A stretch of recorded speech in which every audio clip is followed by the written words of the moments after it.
एक शाम प्राची टीवी पर सीरियल देख रही होती है। तभी उसकी सास वहां आती है। अरे सीरियल में तो ऐसे मग्न है जैसे आज रात का खाना पड़ोसी आकर बनाएंगे। मुझे पता ही नहीं था आपने अपने बेटे की शादी पड़ोस में भी की हुई है। हैं? मतलब? मतलब इस घर में सारा काम बहू ही करती है, आप तो सिर्फ खर्राटे मारती हैं।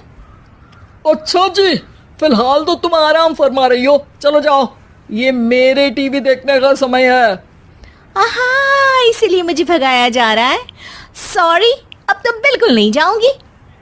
प्राची की इस बात पर दोनों सास बहू के बीच टीवी रिमोट के पीछे बच्चों जैसे छीना झपटी शुरू हो जाती है, जिसके बीच श्लोक भी काम से घर वापस आ जाता है। हाँ, आज मेरी चूहे बिल्ली की जोड़ी किस बात पर झगड़ रही है? अरे तेरे बीवी मुझे टीवी ही नहीं देखने दे रही। अरे तुम्हारी मम्मी मुझे खाना बनाने के लिए फोर्स कर रही है।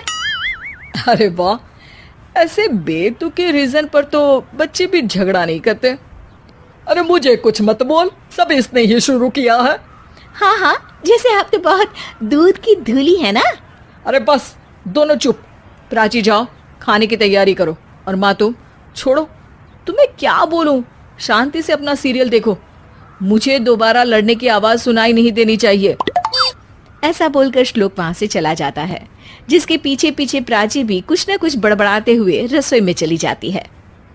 हाँ हाँ, सासू जी को तो कुछ बोलेंगे ही नहीं, बस मुझ पर ही हुक्म चलता है, खाना बनाओ, जैसे मैं इनके घर में खाना बनाने के लिए आई हूँ।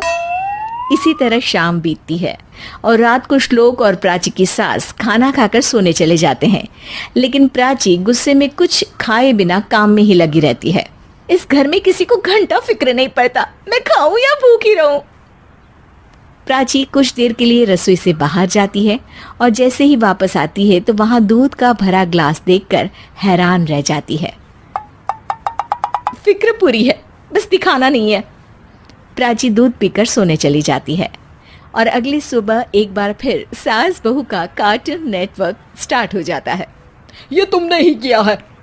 अरे अजीब जबरदस्ती है, मैं बोल रही हूँ मैंने कुछ नहीं किया। दोनों ने मिलकर पूरे घर को पागल खाना बनाया हुआ है। यहाँ कोई नॉर्मल इंसान तो रह ही नहीं सकता, इसीलिए अब पड़ोसी क्या रिश्तेदार भी घर आने से कतराते हैं। और सुन बेटे, तू भी चंगा, तेरी माँ भी चंगी, तेरी बीवी भी चंगी, रिश्तेदार।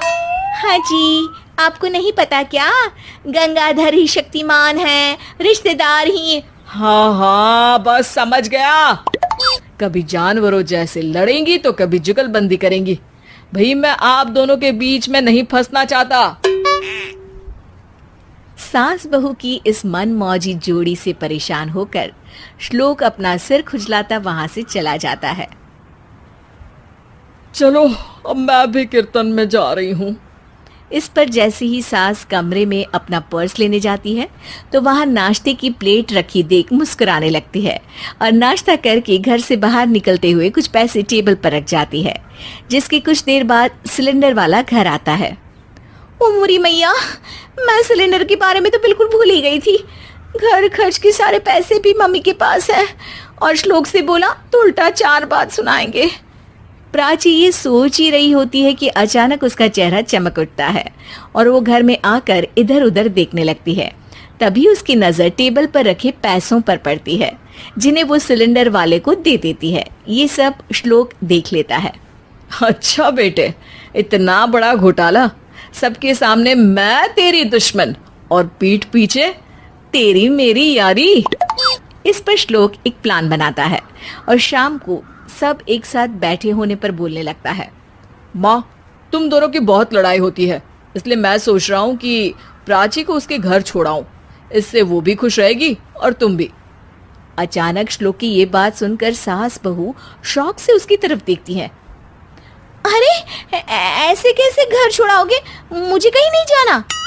अरे तुमने बोला नहीं पर मैंने सुन लिया, तुम्हें मम्मी के साथ रहना अच्छा नहीं लगता, मुझे पता है।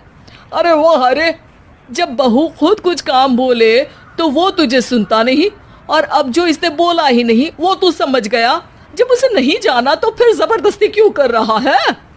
अच्छा, फिर आपको मौसी के घर छोड़ाता हूँ, बस अब आप दोनों एक घर में एक छत के नीचे नहीं रह सकती। मैं इस टॉम एंड जेरी की जोड़ी को और नहीं झेल सकता। है? ऐसे कैसे नहीं रह सकते? तुम्हें इतनी दिक्कत है तो तुम्हारा बोरिया बिस्तर पैक कर देती हूँ, लेकिन मम्मी जी कहीं नहीं जाएंगी। बिल्कुल यही सुनना था मुझे। अगर दोनों में इतना ही प्यार है फिर हर वक्त ये लड़ाई का नाटक क्यों करती हो?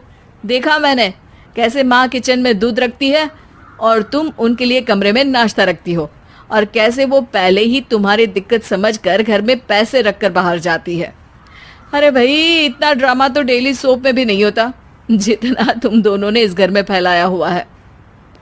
तू हमें टॉम एंड जेरी बोलता है ना, तो याद कर वो दोनों भी एक दूसरे को बाहर वालों की बुरी नजर से बचाने के लिए हमेशा सबके सामने लड़ते थे, लेकिन अकेले में दिक्कत के समय मदद भी तो करते थे। बस हमारा रिश्ता भी कुछ ऐसा ही है। और वैसे भी अगर सास बहू में तू मैं नहीं होती तो दुनिया वालों को कहानियां कैसे मिलेंगी?